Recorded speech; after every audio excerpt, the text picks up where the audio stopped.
Let's talk to Andy Burnham. He's a former Labour Health Secretary, of course, but also now Mayor of Greater Manchester. Good morning to you. Morning, Julia. Morning. So yet another Thursday seems to be the really big day when we have all these meetings and we find out how things are going. How worried are you that we could see more restrictions on the good people of the Greater Manchester area? Well, we're already under a number of restrictions. It's a bit of a patchwork of restrictions across our 10 boroughs. And I would say to the government that while I supported their introduction, they are of limited and actually diminishing effectiveness. And what we're saying to the government is quite clear, really. Stronger targeted intervention is where we need to go from here. And that's the proposal that we've put to the government today. When you say stronger targeted measures, what do you mean? Because we've just been talking to the health minister, and a lot of people are quite angry about the idea that, well, some people aren't obeying the social distancing rules in some pubs, and therefore we're going to possibly see restrictions across all pubs. Do you want just targeted measures at the specific people and the specific businesses that are not obeying the current restrictions? Yeah, you've put it very well indeed, Julia, and we hear that very strongly here. Why should we all suffer because of the actions of a few? So what we're saying is give the police and councils power to close quickly premises that are clearly breaking the regulations, and do that in a very swift way. And if there's a need for more localised curfews because there's a particular problem in a particular area, then we would consider that as well. But our experience is the blanket restrictions, in the end, if you're not careful, do more harm than good. And that is the worry, isn't it? The blanket restrictions often can actually lead to unforeseen circumstances. Again, people not being able to go to the pub. Oh, well, they just drink at home. And we know homes is where this has been the biggest problem. We've seen some very interesting data in recent months showing the growth of the virus and the uptick in the number of positive tests across the country. And it does seem very clear that the Northwest in particular, there has never been a complete sort of, we're never going to eradicate the virus. You don't do that with viruses. We're never going to defeat it. It's always going to be there. But we did not see the downtick in the number of positive cases in Northwest that we saw everywhere else. Why do you think that is? Well, I remember saying to you, Julia, back at the time when the national lockdown was lifted, that it came too early for us, that our case numbers were too high. I came on your show and I said that. So I'm not being sort of wise after the event. I think it was lifted more with London in mind, and I don't think it was lifted fully looking at the situation that we had. So we saw national lockdown lifted with the cases too high. It was all eat out to help out, get back down the pub, and we've never been able to get the numbers down to where they have been in other parts of the country. And obviously it's a challenge when you have large areas with poor quality housing, as we do have in parts of Greater Manchester and the north, and people in low wage employment who've struggled to self-isolate. So, we've been hit quite hard by the situation that we're in.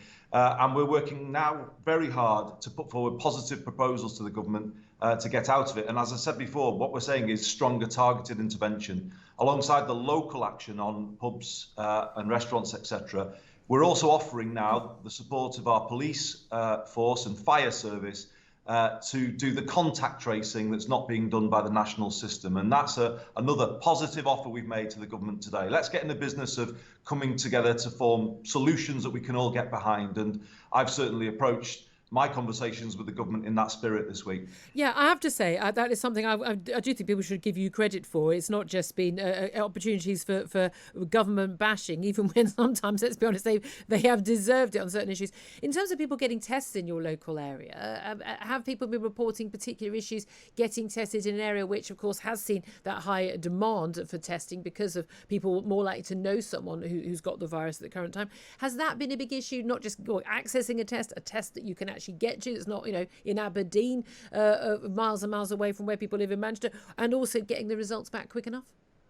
Oh my goodness, it's been a massive issue this week, and actually it's caused a lot of distress and some anger and frustration as well, because if you imagine yourself, Julia, you're in Bolton, the top of the table in the country with regard to numbers of cases, and yet residents there this week have been on the website, try again in a few hours, or just unable to get through.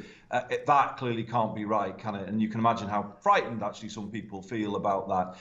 What I've said to the government on that is clearly the national booking system needs to prioritise the postcodes of people living in the high case areas. Now, surely it should be possible to come up with a system that does that. The capacity is limited, we accept that, and I know the government's working on it.